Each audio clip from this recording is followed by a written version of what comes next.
my name's Teagan. I'm a uni student. I study international and global studies, and I guess this is my testimony. So I grew up in a Christian family. My parents made the decision to put me into a Christian school, which I went to for 13 years, and they always took me along to Sunday school and to church.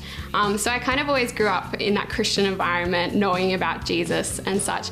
And it wasn't until one of my teachers in high school kind of talked about how you can't just live off your parents' faith. You really have to consider it yourself and make a decision for it, which really made me consider what I believed, and I made a decision to believe in Christ. But even then, it was still kind of a very superficial decision. So like growing up in high school, especially like in the middle years of it, I did put a lot of focus on like my friendships and my relationships with people and like the grades I was getting at school. Like, it's not something I really like to admit, but I kind of found my identity within that, and I was really focused on it. And yeah, it really was like the main thing and driving force of my life. Like, I did believe in God, but it wasn't really center and it wasn't the most important thing to me.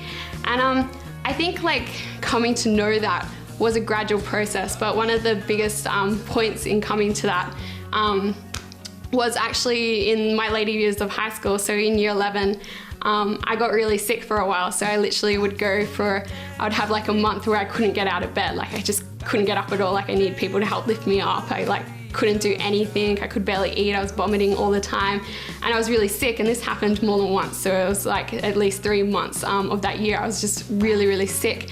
And the situation didn't really improve, it got worse. And it was really in my last year of high school that I really had to sit down and be like, well, what is the meaning of life? Like, if you're really sick and, you know, couldn't do the things that you used to be able to do, and like all these things that I found my identity in. So like things like schoolwork, I couldn't do schoolwork to the same extent that I used to do. So was that really what was meaningful? And relationships, where you have really good friends, like they don't really understand what you're going through either. So that was kind of taken away too. So you're kind of stripped back of all these really false things that you have as your identity.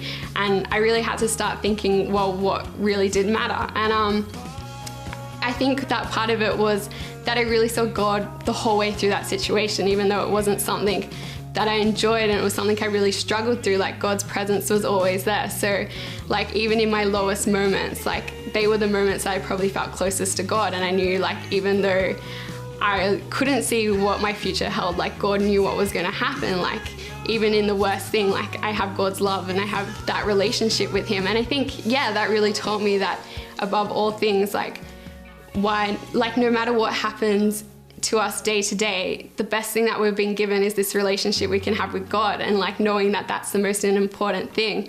And I guess that's really what solidified my faith in God. Like, yeah, I don't think I could consider like another point where I felt closest to him and really grew in him. But it did change like how I thought about things. So afterwards, especially in the way that I relate with friends, like understanding that the Bible never gives us a promise that we'll have like many long years on earth. And it's coming to grips with that and understanding that there really has to be an urgency in telling our friends. Like, we don't know what's going to happen day to day. So yeah, really this idea that we should share the gospel with our friends whenever possible, and like we should really take it day by day and yeah, make the most of it and really just be sharing God's love in how we live and how we act and at all times. Yeah.